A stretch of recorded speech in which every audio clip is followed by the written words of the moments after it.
I'm Cleon, 32 years old, and I thought I finally had the perfect gift to earn my family's respect. After years of living in my younger brother's shadow, I carefully planned something meaningful. 3 months of rent in a sealed envelope, a lifeline for Jason during his financial struggles. I believed this generous gesture would finally show them I mattered too. Instead, it became the moment I realized some bonds aren't worth saving. Before I tell you how my Christmas gift turned into a family implosion, let me know where you're watching from and hit that like and subscribe button if you've ever had your generosity thrown back in your face. Family is supposed to be your foundation, but mine always felt like quicksand.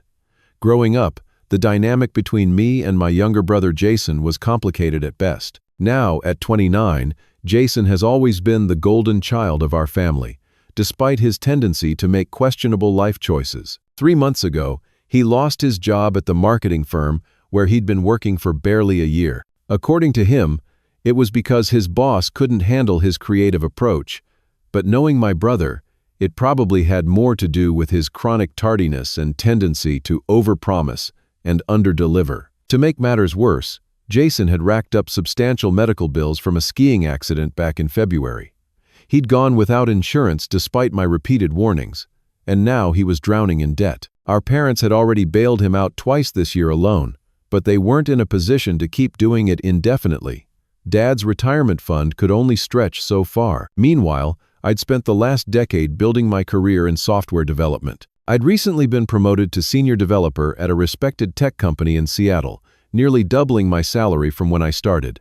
Not that my family ever really acknowledged it. When I called my mom to share the news of my promotion, she listened for approximately 45 seconds before changing the subject to Jason's new girlfriend and how she might be the one. That's how it had always been.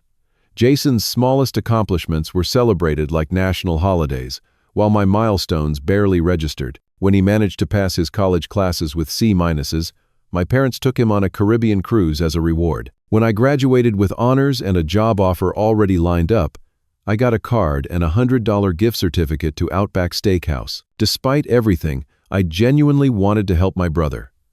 Behind all his bravado and entitlement, I knew he was struggling.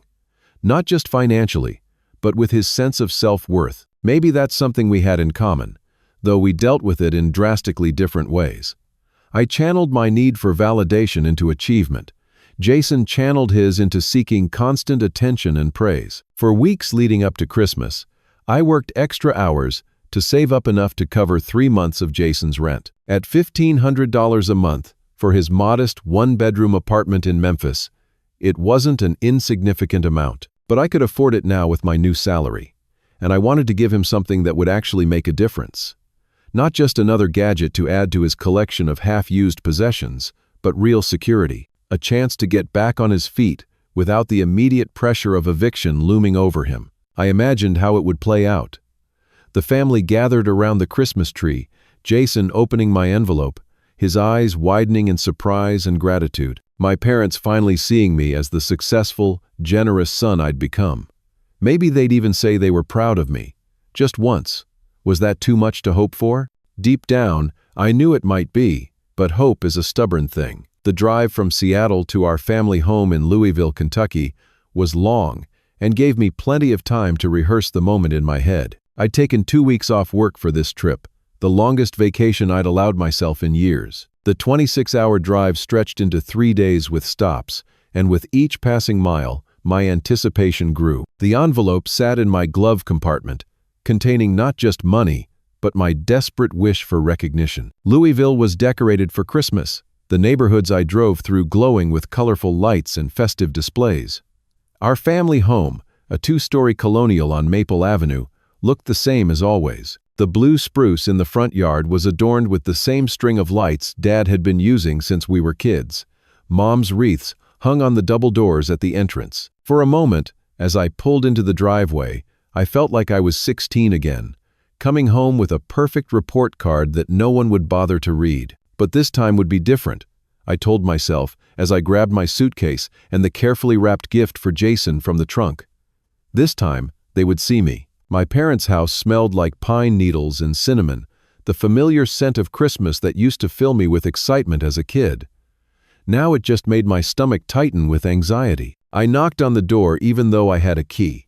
Somehow it never felt right to just walk in anymore. Mom answered, her hair freshly colored to hide the gray, wearing the Christmas sweater with the light-up Rudolph nose that Dad had given her at least 10 years ago. "Cleon, you made it." She gave me a quick hug, already looking over my shoulder. "Did you drive straight through? You look tired. Come in, come in.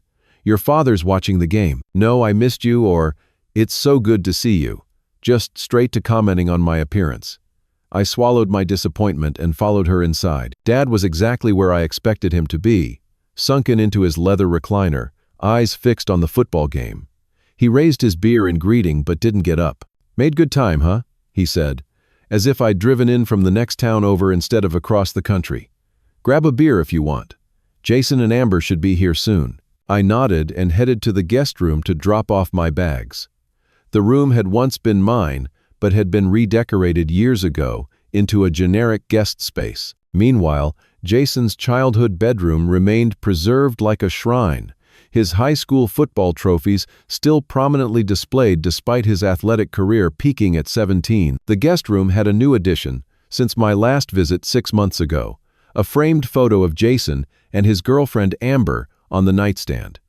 None of me in sight. I set it face down without thinking, then immediately felt childish and put it back. I unpacked methodically, hanging my shirts to prevent wrinkles, placing my neatly folded sweaters in the drawer.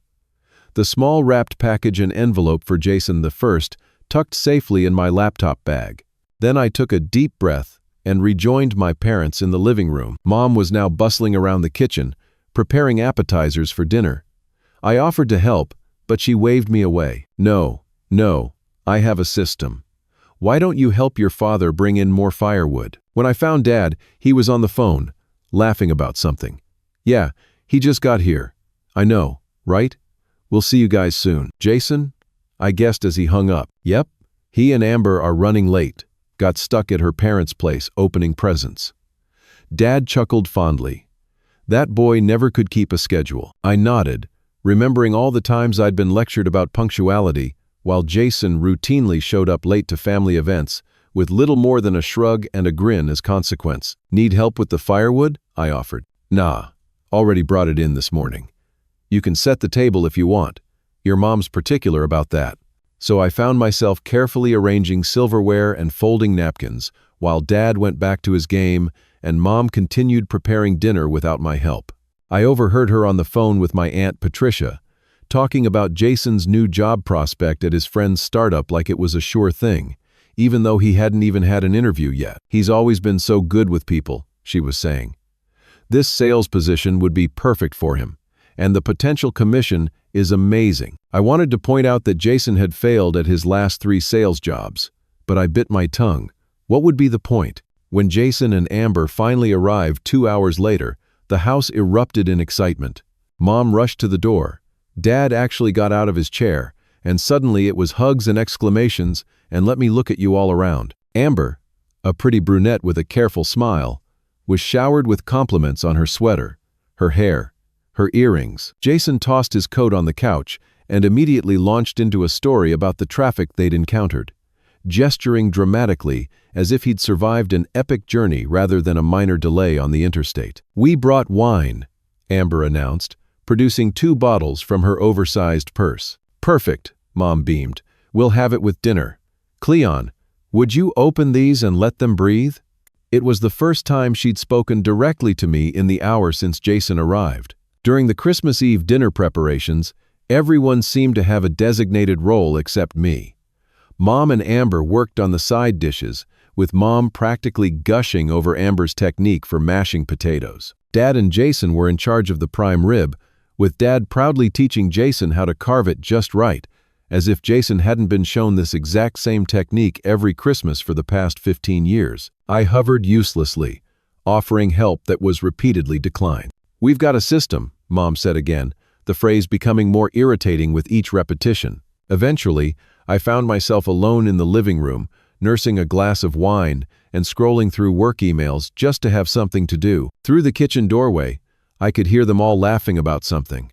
The sound made my chest ache with a familiar loneliness, that I thought I'd outgrown. "They're in rare form tonight," came a voice behind me.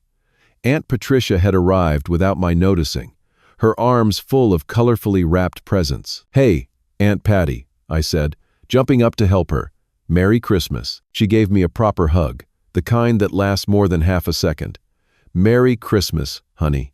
You look good. Seattle must be treating you well." "It is," I smiled, genuinely pleased that someone had noticed. "Work's great.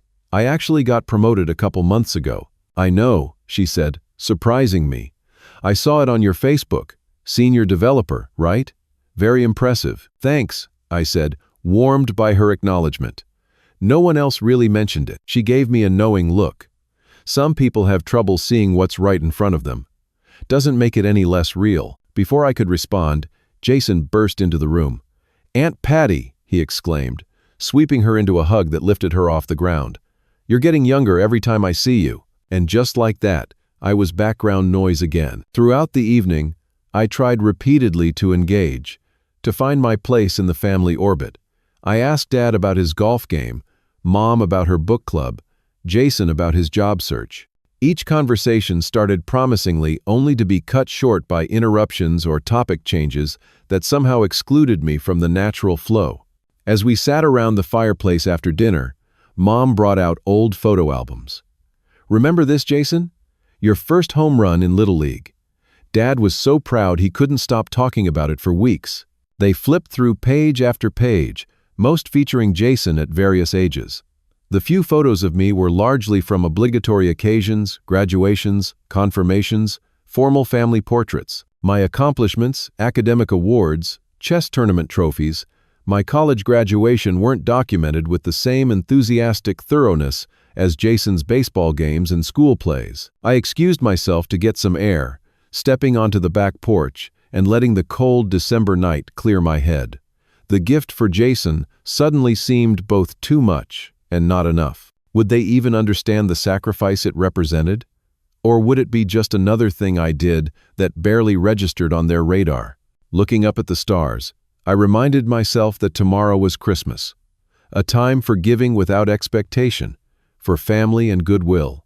Maybe the envelope in my bag would change something. Maybe this would be the year they finally saw me. I took a deep breath of winter air and went back inside, clinging to that sliver of hope, despite everything inside me saying I was setting myself up for disappointment again. Christmas morning arrived with a thin layer of snow covering the ground, picture perfect, like something from a greeting card. I woke early, habit from years of pre-dawn coding sessions. The house was quiet, the only sound the gentle hum of the heating system and the occasional creak of the old structure settling. I made coffee, savoring the peaceful moment before everyone else stirred. This had become my tradition during family visits, finding pockets of solitude to center myself before the inevitable feelings of exclusion set in. Mom appeared first, wrapped in her robe, her face lighting up at the smell of coffee. "You're up early," she said, reaching for a mug.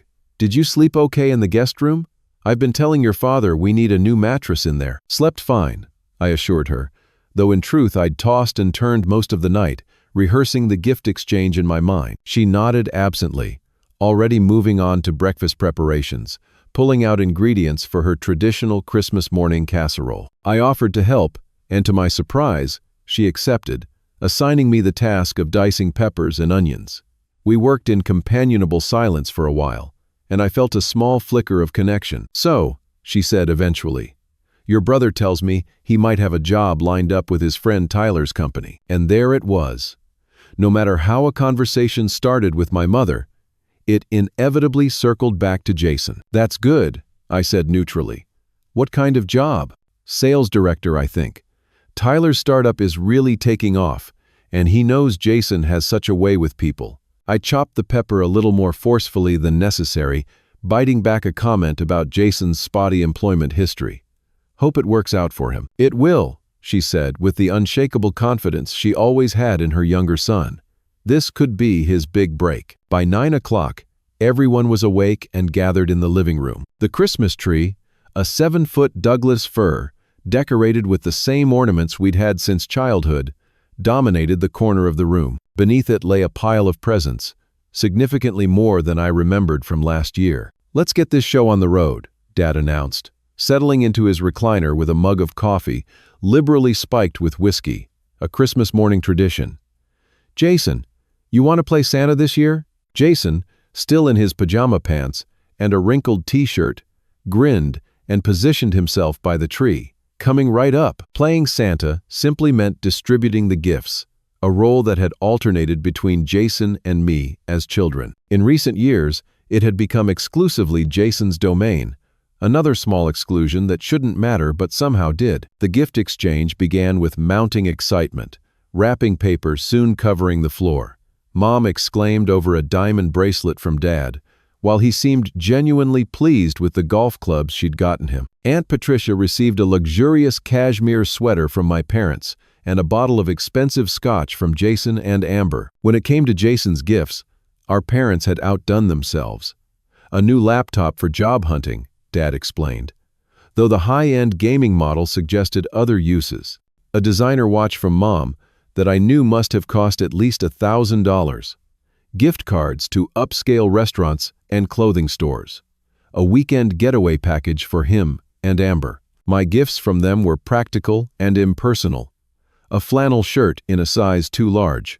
A gift card to Home Depot.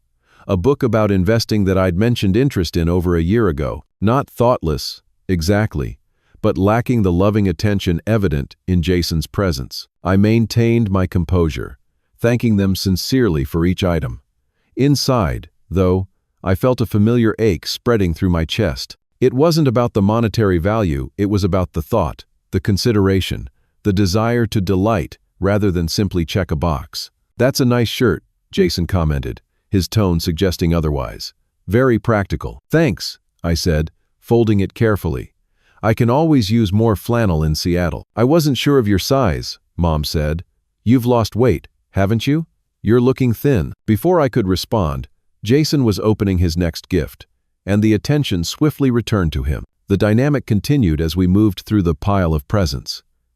Jason made a show of each gift he opened, reacting with exaggerated enthusiasm that our parents ate up.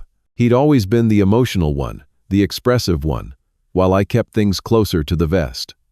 Today, that difference felt especially pronounced. I watched Amber carefully during this process. As an outsider to our family dynamic, did she notice the imbalance? A few times I caught her glancing at me with what might have been sympathy in her eyes, but she quickly looked away when our gazes met. As the gift opening continued, the tension in my shoulders increased. Soon it would be time for Jason to open my gift. The envelope sat in my pocket, suddenly feeling inadequate despite the significant amount it contained. Would they understand what it meant? The hours of overtime I'd put in, the careful budgeting, the genuine desire to help my brother through a difficult time. A small confrontation erupted when Jason opened Aunt Patricia's gift, a book on financial planning. His smile tightened. "Trying to tell me something, Aunt Patty?" he asked, his tone joking but with an edge. "Just thought it might be useful," she replied evenly. "It helped me a lot after my divorce." "Jason's doing fine," Mom interjected quickly. "He's just in a temporary rough patch. This job with Tyler is going to change everything." "Of course," Aunt Patricia said, but her eyes flicked to me briefly. Nothing wrong with having some financial knowledge. The moment passed, but it heightened my anxiety about my own gift. If Jason had bristled at a book on financial planning, how would he react to what could be perceived as charity? "I think that's everything," Mom said as the last of the wrapped presents had been opened. "Actually," I said, my heart suddenly pounding, "I have one more for Jason." I reached into my pocket and pulled out the envelope, simply but elegantly decorated with a small silver bow. The room went quiet as I handed it to my brother. This was the moment I'd been imagining for weeks. Would it finally be the gesture that earned their respect? Jason took the envelope with a curious smile. "What's this?" "Looks serious," he joked, turning it over in his hands. "Did you write me a stern letter?" Everyone laughed, and I managed a small smile. "Just open it." My stomach tightened as he tore open the envelope and pulled out the contents, a simple card with a check inside for $4,500, along with a note explaining it was to cover 3 months of his rent while he got back on his feet. Jason's expression changed as he read the note, his eyebrows drawing together. He looked at the check for a long moment, then glanced around the room at our waiting family. The silence stretched, and I began to feel uneasy. This wasn't the reaction I'd anticipated. Then Jason's face broke into a smirk. "Well," he said loudly, holding up the check, "looks like Big Brother is trying to compensate for the fact that he's not needed by this family." The words hit me like a physical blow. I stared at him, unable to process what I'd just heard. For one horrible moment, no one said anything. Then my father chuckled, a low sound that broke the dam. The room erupted with laughter. My mother covered her mouth but couldn't hide her smile. Aunt Patricia looked uncomfortable, but said nothing. Even Amber, after a hesitant moment, joined in with a small giggle. Everyone was laughing except me. In that moment, something cold and clear crystallized in my chest. Years of exclusion, of being overlooked, of trying desperately to earn the approval of people who fundamentally did not value me, all distilled into a single moment of perfect clarity. I stood and calmly reached for the envelope in Jason's hand. He surrendered it, still chuckling. "Useful to know," I said quietly, tucking the envelope back into my pocket. The laughter began to fade as something in my tone registered, but I was already turning away, my mind suddenly, blessedly quiet. The silence that followed my words wasn't immediate. The laughter continued for another few seconds before trailing off, like the last echoes of a bad joke that's overstayed its welcome. I could feel their eyes on my back as I walked across the living room, my footsteps muffled by the carpet littered with discarded wrapping paper. "Come on, Cleon," Jason called after me, his voice still carrying a hint of amusement. "Don't be so sensitive. It was just a joke." I didn't respond. The envelope felt heavy in my pocket, the weight of its rejection transforming it from a gift into something else, entirely a confirmation of what I'd always suspected but tried to deny. "Cleon," my mother's voice now, tinged with confusion rather than concern. "Where are you going? We haven't had breakfast yet." I paused at the doorway but didn't turn around. "I'm not hungry." "Oh, for goodness sake," Dad said, the leather of his recliner creaking as he shifted. "It was just a bit of teasing. You know how Jason is." Yes, I did know how Jason was, and how they were, how they'd always been. I continued to the guest room, closing the door softly behind me. No dramatic slam, no outward sign of the earthquake happening within me. I sat on the edge of the bed, hands clasped between my knees, and breathed deeply. The check in the envelope represented 2 months of overtime work. Nights and weekends spent coding, while others socialized or relaxed. I'd done it gladly, imagining this moment, believing it would finally be enough to earn their respect, or at least their gratitude. Instead, it had become a punchline, tries to compensate for the fact that he's not needed by this family. Each word echoed in my mind, precise and cutting. But what hurt most wasn't Jason's cruelty, it was everyone else's response. The laughter, the tacit agreement, the casual revelation that this was how they all saw me, an outsider trying too hard to belong. There was a soft knock at the door. "Cleon?" It was Aunt Patricia.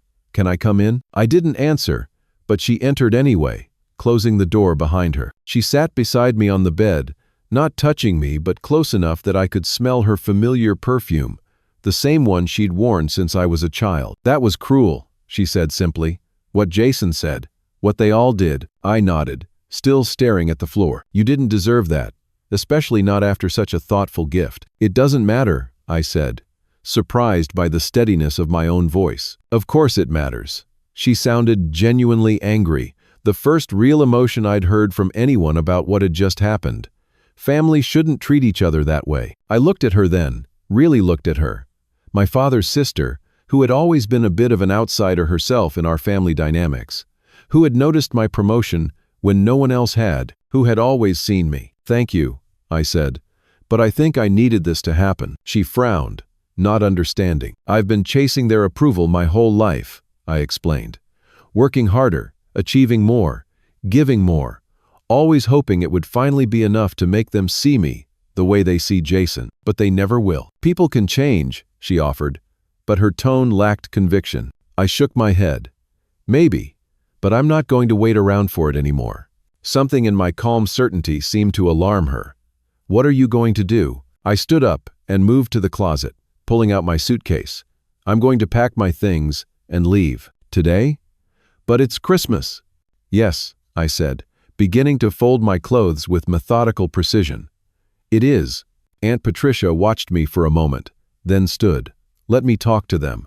There must be some way to salvage this, but I knew better. What had happened in the living room wasn't an aberration, it was simply the most honest our family had ever been with each other. The mask had slipped, revealing what had always been underneath. As she left the room, I heard the murmur of voices from the living room turn into more urgent discussion. I continued packing, a strange calm settling over me. The physical sensation of humiliation, the hot flush, the churning stomach had faded, replaced by a cool detachment that felt almost like relief. There was another knock at the door, harder this time. "Come in," I said, not pausing in my packing. It was Jason. He stood awkwardly in the doorway, his posture defensive, despite the contrite expression he'd arranged on his face. "Hey," he said. "Look, I'm sorry about what I said. I didn't mean it like that." I looked at him directly. "How did you mean it then?" He shifted uncomfortably. "I was just joking around. You know how we always mess with each other, do we?" I asked calmly. "I don't remember ever saying anything that cruel to you, joke or not." "Well, no, but..." He trailed off, then rallied. "Look, I appreciate the offer, really. It was generous. But I don't need charity from my big brother. I've got things lined up, opportunities. This thing with Tyler is practically a done deal." Even now, even after what had happened, he couldn't bring himself to simply apologize and accept that he'd hurt me. It had to be about his pride, his prospects, his narrative. "Keep the check," I said, returning to my packing. "I meant what I said. It's useful to know where I stand." "What's that supposed to mean? Come on, don't be dramatic. Mom's upset." I zipped the suitcase closed. "I'm sure you'll find a way to make her feel better. You always do." "So that's it? You're just leaving?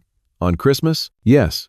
He stared at me, finally beginning to realize this wasn't following the usual script. In the past, I would have accepted his half-apology, swallowed my hurt, and rejoined the family gathering as if nothing had happened.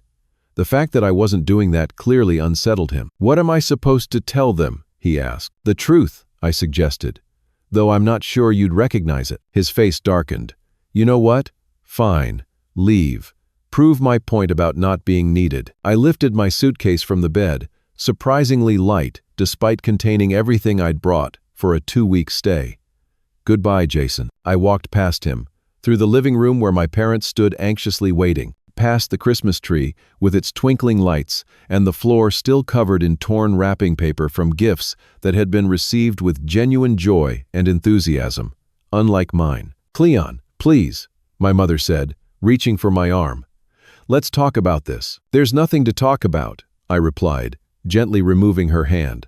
"I'm going home." "Don't be ridiculous," my father said, his voice gruff with discomfort rather than actual anger. "It was just a joke that went too far.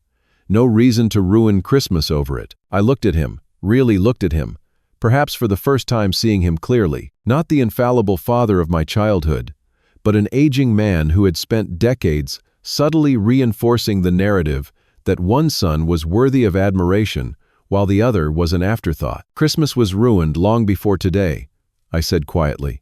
"I just didn't want to see it." I reached for my coat and car keys. "You can't just leave," my mother protested, her voice rising. "We're family." "Are we?" I asked, and the simple question hung in the air between us, unanswerable. I opened the front door, letting in a gust of cold winter air. For a moment, I stood on the threshold, snow beginning to fall around me, and looked back at the tableau of my family. My mother with tears in her eyes, my father confused and uncomfortable, Jason sullen, Aunt Patricia watching with sad understanding. Then I walked out, closing the door firmly behind me. The snow crunched under my feet as I made my way to my car, the morning sunlight creating tiny rainbows in each crystalline flake. I loaded my suitcase into the trunk, brushed the accumulating snow from the windshield, and got into the driver's seat. As I started the engine, I saw the front door open. They were coming after me, finally realizing this wasn't a bluff or a temporary fit of pique, that something fundamental had changed. I pulled out of the driveway without looking back. The roads were nearly empty on Christmas morning, just a few cars here and there, presumably heading to family gatherings or returning from overnight celebrations. The snow was falling more heavily now, but not enough to impede my progress as I navigated away from the neighborhood I'd grown up in. My phone began to vibrate in my pocket as I drove. First once, then repeatedly, a cascade of messages and calls coming through. I ignored them, focusing on the road ahead, the windshield wipers keeping steady rhythm against the snowflakes. At a red light, I glanced at the screen. 5 missed calls from Mom, 3 from Jason, 2 from Dad, several text messages with variations of, "Please come back," and, "Let's talk about this." I turned the phone off and placed it in the center console. The light changed, and I continued driving. There was no clear destination in my mind, just the need to put distance between myself and that house. I found myself on the highway heading east, away from Louisville. The landscape blurred past, fields and forests dusted with snow, occasional houses with Christmas lights twinkling despite the daylight. Eventually, I pulled into a rest stop, parking far from the few other vehicles there. I sat with the engine running for warmth, hands still gripping the steering wheel, and finally allowed myself to process what had happened. Memories flooded back, not just of this morning but of a lifetime of similar moments. My 10th grade science fair project winning first place, only to have the celebration dinner turn into a discussion of Jason's baseball game. My college acceptance letters met with distracted congratulations, while Jason's C+ on a math test warranted exuberant praise for his improvement. My first major promotion announced during a family dinner, acknowledged with polite nods before the conversation immediately shifted to Jason's new girlfriend. A pattern so consistent, so unrelenting that I'd normalized it. Had convinced myself that if I just achieved enough, gave enough, proved my worth emphatically enough, they would finally see me. But the truth had been there all along, spoken aloud by Jason and confirmed by their laughter. I wasn't needed. Not really. I was supplementary, an afterthought, the responsible son they could take for granted because I would always be there, always trying, always forgiving. Until now, a tap on my window startled me from my thoughts. A rest stop attendant gestured questioningly, probably checking if I needed assistance. I shook my head and gave a reassuring wave. Time to move on. I pulled back onto the highway, this time with purpose. There was a Marriott in Cincinnati where I could get a room for the night. From there, I could plan my next steps, perhaps revise my flight back to Seattle. My phone, when I turned it back on at the next rest stop, had 23 missed calls and over 30 text messages. Most were from my immediate family, but a few were from extended relatives who must have been informed of the situation. Apparently, my abrupt departure had become the central drama of the family Christmas. I scrolled through the messages, noting the progression from confusion to concern to outright panic. "Mom, please come back. We can talk about this." "Dad, you're overreacting. Come home now." "Jason, dude, seriously?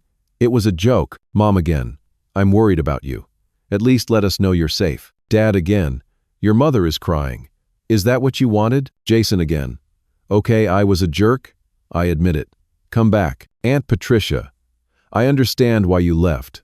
Take care of yourself. Call me when you're ready." "Mom again, please answer your phone." The last message, sent just minutes ago, was from Jason. "The whole family is freaking out. Please listen to us." I put the phone down without responding. Their panic wasn't about my feelings or well-being. It was about their discomfort, their disrupted Christmas, their sudden confrontation with consequences. Back on the road, heading toward Cincinnati, I felt a strange lightness beginning to replace the numbness. Not happiness, exactly, but something adjacent to it. The lightness of setting down a burden I'd carried for so long I'd forgotten it wasn't part of me. I checked into the Marriott around 2 o'clock, the lobby decorated for Christmas but mostly empty. The young woman at the reception desk gave me a curious look. It wasn't normal to check into a hotel alone on Christmas Day, but maintained professional courtesy. "Just for tonight?" she asked, processing my credit card. "Yes," I said. "Unexpected change of plans." She nodded, handing me the key card. "Room 412. The restaurant is open until 8 tonight. Limited menu for the holiday." "Thank you." The room was standard hotel fare, impersonal but clean and comfortable.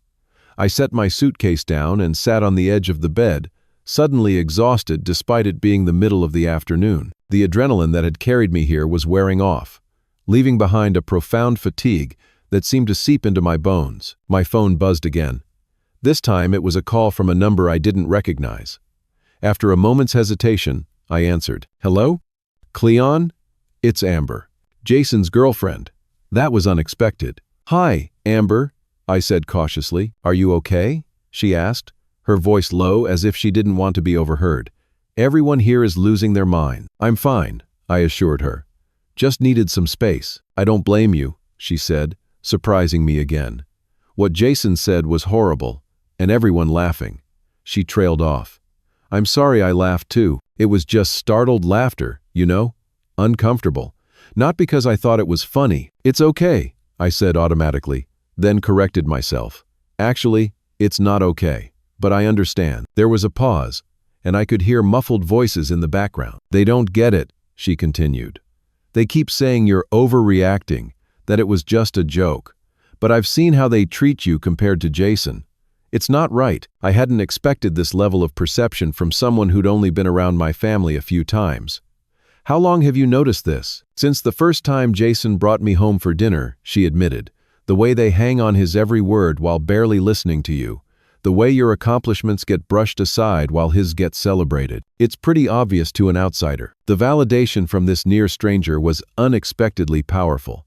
"Thank you for saying that. Jason's not a bad person," she added, loyalty to her boyfriend reasserting itself. "He's just never had to grow up. Never had to face consequences. They've always made excuses for him, cleaned up his messes." "I know," I said, and I did. Jason was a product of our family dynamic as much as I was. He'd been shaped by their indulgence as I'd been shaped by their indifference. "They want you to come back," she said. "Your mom's been crying for hours. Your dad keeps pacing around muttering about ungrateful children. And Jason?" She hesitated.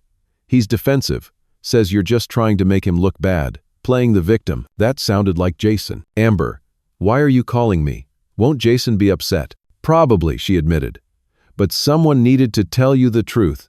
And," she paused, "I respect what you did, standing up for yourself. I'm not sure I could do that with my family." After we hung up, I lay back on the hotel bed, staring at the ceiling.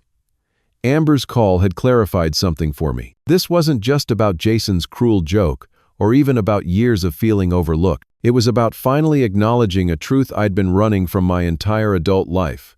I didn't have to keep seeking validation from people who were fundamentally incapable of giving it. My phone buzzed again with a text from my father. "Your mother is inconsolable.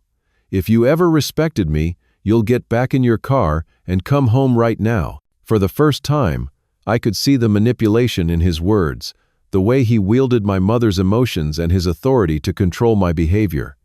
In the past, it would have worked. This time, I simply turned the phone off completely. The snow was falling heavily outside my hotel window, blanketing Cincinnati in white.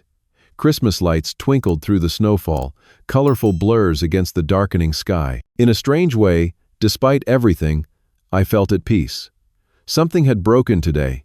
Yes, but something else, something stronger, healthier, was beginning to take its place. I ordered room service for dinner, watched It's a Wonderful Life on the hotel TV, and slept more soundly than I had in years. The drive back to Seattle took 4 days instead of the 3 I'd originally planned. I took my time, stopping to actually see the places I passed through rather than rushing from point A to point B as I usually did. In Nebraska, I detoured to visit Chimney Rock, something I'd always wanted to see but had never prioritized. In Wyoming, I spent an afternoon hiking in the snow near Medicine Bow National Forest, the solitude and natural beauty providing a balm to my still raw emotions. During those days on the road, my phone continued to accumulate messages and missed calls. I checked them each evening at my hotel, but didn't respond. Not yet. I needed this time to think, to process, to decide what came next. The messages evolved in interesting ways. My mother's went from panicked concern to guilt-tripping. "How could you do this to us at Christmas?" To anger. "After everything we've done for you." And finally to something approaching genuine remorse. "I'm starting to understand we've hurt you deeply." My father's remained gruffly authoritarian before eventually tapering off entirely, as if he'd decided the silent treatment would bring me back in line. Aunt Patricia sent just 1 text per day, usually just a brief check-in with no pressure or expectation of response. Jason's messages were the most revealing. They swung wildly between defensive anger, way to ruin Christmas for everyone, half-hearted apologies, sorry if you can't take a joke, and finally, surprising vulnerability. I don't know why I said that. Maybe I'm jealous of how you have your life together while mine is a mess. On my third day of driving, I received a lengthy email from Amber. She described in detail the aftermath of my departure, how my parents had initially been confused, then angry, then increasingly concerned as they realized I wasn't coming back, how Jason had alternated between defending himself and lashing out, how the extended family members who had arrived for Christmas dinner had been drawn into the drama, taking sides and offering unsolicited opinions. Your Aunt Patricia has been amazing, Amber wrote. She finally told your parents some hard truths about how they've treated you compared to Jason. They didn't want to hear it at first, but I think it's starting to sink in, especially for your mom. Your dad is having a harder time admitting any wrongdoing. She also shared that the incident had prompted her to have some serious conversations with Jason about his behavior and their relationship. I love him, but I've told him I won't stick around if he can't grow up and take responsibility for his actions. Both his actions toward you and his general approach to life. By the time I reached Seattle and my quiet apartment with its view of Puget Sound, I felt ready to break my silence. I called Aunt Patricia first. I was wondering when I'd hear from you, she said, her voice warm with relief. Are you back in Seattle? Just got home, I confirmed. Thanks for your messages, and for standing up for me, from what I hear. Someone needed to say it, she replied simply. They've been in denial for a long time about how they treat you versus Jason. This forced them to confront it. How are they? Shaken, she said. Your mother especially. I don't think she ever imagined you would actually walk away. She thought no matter how they treated you, you'd always be the responsible one who stuck around. That assessment stung with its accuracy. And Jason? She paused. Complicated. On the surface, he's still defensive, still making it about him. But Amber says he's been asking her a lot of questions about why you would react so strongly, what they've been doing wrong all these years. I think somewhere deep down, he knows. After talking with Aunt Patricia, I finally called my mother. She answered on the first ring, as if she'd been sitting with the phone in her hand. Cleon. Her voice was thick, like she'd been crying. Hi, Mom. Thank God, she breathed. We've been so worried. Are you okay? Where are you? I'm fine, I assured her. I'm back home in Seattle. Seattle? She repeated, sounding bewildered.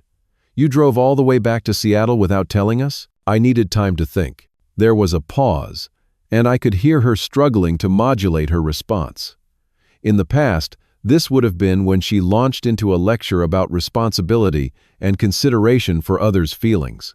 Instead, she surprised me. I understand, she said quietly. Patricia has helped me see some things I didn't want to see. Like what? I prompted, not willing to make this easy for her. Another pause, longer this time. Like how we've treated you compared to your brother. How we've taken you for granted. How we've failed to appreciate you. The words I'd longed to hear for years. But now that they'd been spoken, I found they didn't have the power I'd expected. They didn't instantly heal the wound that had been festering since childhood. Thank you for saying that, I said finally. It means a lot to hear you acknowledge it. Will you come back? She asked, hope creeping into her voice. We can talk more in person, really work through this as a family. Not right now, I said gently but firmly. I need some distance for a while. Her disappointment was palpable even through the phone. I understand, she said, though it was clear she didn't. Not really. But we'll talk soon? Yes, I promised. We'll talk soon. The call with my father was briefer and more difficult. He vacillated between gruff concern and barely concealed irritation at what he still viewed as an overreaction. You could have handled it differently, he insisted. Walking out on Christmas? That was extreme. Maybe, I conceded. But would you have heard me otherwise? Would anything have changed? He had no answer for that. Jason I saved for last, steeling myself for what would likely be the most challenging conversation. Hey, he said when he answered, his tone carefully neutral. Hey, I replied. An awkward silence stretched between us, neither quite knowing how to bridge the chasm that had opened on Christmas morning. So, he finally ventured. That was pretty dramatic. You taking off like that. I could feel myself tensing, ready for another dismissal of my feelings. But then he surprised me. I would have done the same thing, he admitted quietly. If someone had humiliated me in front of the whole family, if everyone had laughed, I wouldn't have handled it nearly as calmly as you did. It was possibly the most self-aware thing I'd ever heard him say. Thank you for saying that, I said. I was a complete jerk, he continued. What I said was cruel and not even true. You've always been there for me, even when I didn't deserve it, especially when I didn't deserve it. Why did you say it then? I asked, the question that had been haunting me since that moment. He exhaled heavily into the phone. Honestly, I was embarrassed. The check made me feel like a failure, like I couldn't take care of myself, and everyone was watching. So I lashed out, tried to make it about you instead of me. It's what I always do, I guess. His honesty was disarming. For the first time in our adult lives, we were having a real conversation, not the carefully choreographed interactions dictated by our established family roles. Amber read me the riot act afterward, he added ruefully. Said she's never seen someone sabotage themselves so spectacularly. Said I threw away the lifeline and insulted the person throwing it in one move. Despite everything, I found myself smiling. She sounds smart. She is, he agreed. Too smart for me, probably. She's making me go to therapy. Can you believe that? Actually, yes, I said. It might be a good idea. Yeah, well, he cleared his throat. Anyway, I'm sorry. Really sorry. The check. That was incredibly generous. I should have just said thank you. You still can, I pointed out. He hesitated. Would you still? I mean, I understand if you've changed your mind. The offer stands, I said. If you want it, no strings attached. Thank you, he said simply, the two words carrying more genuine gratitude than I'd ever heard from him before. We talked a bit longer, tentatively exploring this new, more honest terrain between us. Before we hung up, he asked, will you come back for Mom's birthday next month? I don't know, I answered truthfully. I need some time. I get that, he said, and I believe that maybe he did. Just don't disappear forever, okay? Despite what I said, you are needed. By all of us. The hotel room that night felt both lonely and peaceful. I ordered room service again and sat by the window, watching the snow continue to fall, transforming Cincinnati into a winter wonderland. The Christmas lights in the distance blurred through the snowfall, creating halos of color against the darkening sky. My phone pinged with one last message for the day. It was from Aunt Patricia. Proud of you for standing up for yourself. That took real courage.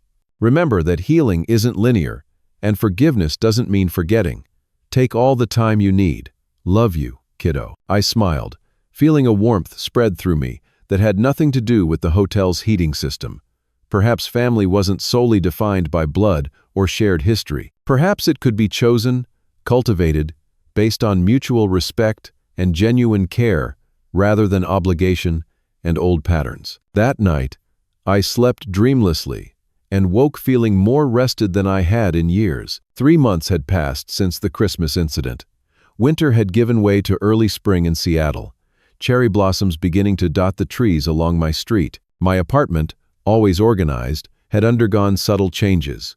New art on the walls, plants on the windowsills, small touches that made it feel more like a home and less like a place I merely slept between workdays. The envelope with the check for Jason's rent sat on my desk, empty now.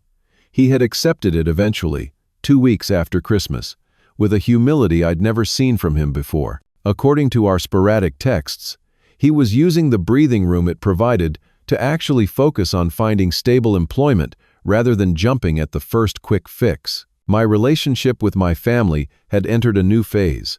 I'd maintained contact but established clear boundaries. Weekly phone calls with Mom, short but cordial emails with Dad, occasional texts with Jason. I hadn't visited Louisville, despite repeated invitations. Not yet. I needed this distance, this perspective, to solidify the changes in how I viewed both them and myself. The most surprising development had been my mother's increasing self-awareness. In our conversations, she'd begun acknowledging the patterns of favoritism, sometimes catching herself mid-sentence when falling into old habits like immediately turning the conversation to Jason. "I'm trying," she'd said during our last call. "It's hard to change after so many years, but I'm really trying." "I know," I'd told her, and meant it. That means a lot. My father was finding it harder to adapt. His worldview didn't easily accommodate the idea that he might have caused harm through his parenting choices. But even he was making small efforts, asking about my work with what seemed like genuine interest, though he still struggled not to compare my achievements with Jason's potential. As for Jason himself, our relationship was evolving in unexpected ways. The brutal honesty of that Christmas morning had cleared away years of resentment and competition, allowing something new to tentatively grow in its place. We weren't close yet, might never be in the conventional sense, but there was a mutual respect that hadn't existed before. "Therapy's actually not terrible," he'd texted me last week.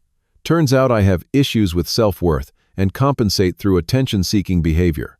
"Who knew?" I'd smiled at that. "Everyone," I'd texted back. "Literally everyone." "Jerk?" he'd responded, but I could imagine him laughing. He'd recently secured a job at a marketing firm. Not his friend Tyler's startup, which had apparently been more hype than substance, but a legitimate position with growth potential. "Less money than I wanted," he admitted during our last phone call. "But steady. Benefits. Adult stuff." The job had come through a connection of Amber's, not our parents' network, a distinction that seemed significant. He was slowly building a life based on his own efforts, rather than family rescue operations. Work had changed for me too. The distance from my family's dynamics had given me space to reevaluate my own motivations. Was I pursuing career advancement to prove my worth, or because I genuinely enjoyed the challenge? The answer was somewhere in between, but increasingly tilting toward the latter as I shed the desperate need for validation.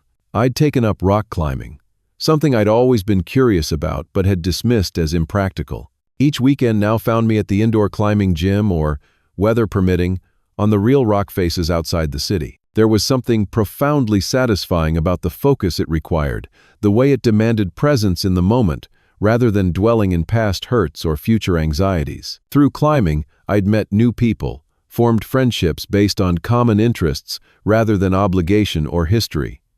Miranda, a software engineer at a different tech company.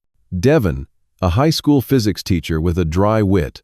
Sophia, a nurse with boundless energy who organized our weekend expeditions.